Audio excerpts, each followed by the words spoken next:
మీ destination ఏదైనా ప్రపంచంలో ఏ మూల ఉన్నా CN travel explore the world your way. Chess అభిమానులు అత్యంత ఆసక్తిగా ఎదురుచూస్తున్న ప్రపంచ చెస్ ఛాంపియన్షిప్ సింగపూర్లో ప్రారంభమైన విషయం తెలిసిందే.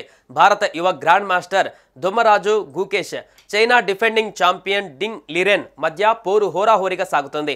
నవంబర్ 25 నుంచి డిసెంబర్ 12 వరకు సాగే ఈ టోర్నీలో ఇరువురు 14 రౌండ్లలో తలపడతారు. అయితే ప్రపంచ చెస్ ఛాంపియన్షిప్ను యువ grandmaster Dommaraju Gukesh ఓటమితో ఆరంభించాడు. Singapore వేదికగా మొదలైన ఈ మెగా ఈవెంట్ తొలి గేమ్లో డిఫెండింగ్ ఛాంపియన్ డింగ్ లిరెన్ పైచేయి సాధించాడు. గంట 20 నిమిషాల పాటు సాగిన ఈ పోరులో లిరెన్ 42 ఎత్తులలో గుకేష్ను ఓడించాడు.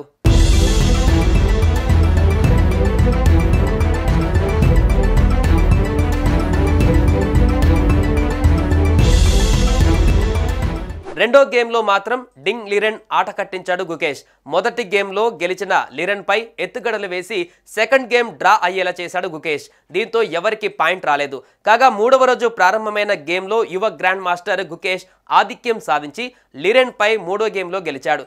ఈ గేమ్లో కేవలం 37 ఎత్తుల్లోనే విజయం సాధించాడు. మొత్తం 14 గేమ్లు ఉండే ఈ టోర్నీలో 7.5 పాయింట్లు సాధించిన ఆటగాడు ప్రపంచ ఛాంపియన్గా నిలుస్తాడు.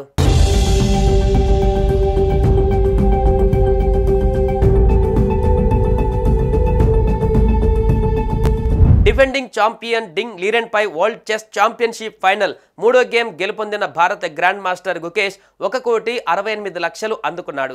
ఫిడే నిబంధనల ప్రకారం 14 గేముల ఈ టోర్నమెంట్లో ఒక్కో గేమ్ గెలిచిన ఆటగాడికి 1,68,00,000 రూపాయలు లభిస్తాయి. ఈ నేపథ్యంలో మొదటి గేమ్లో విజయం సాధించిన చైనా గ్రాండ్ మాస్టర్ లిరెన్ సైతం 1,68,00,000 దక్కించుకున్నాడు.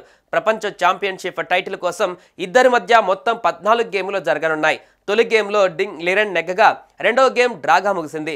మూడో గేమ్ తర్వాత ఇద్దరు చెరో 1.5 పాయింట్లతో సమంగా ఉన్నారు.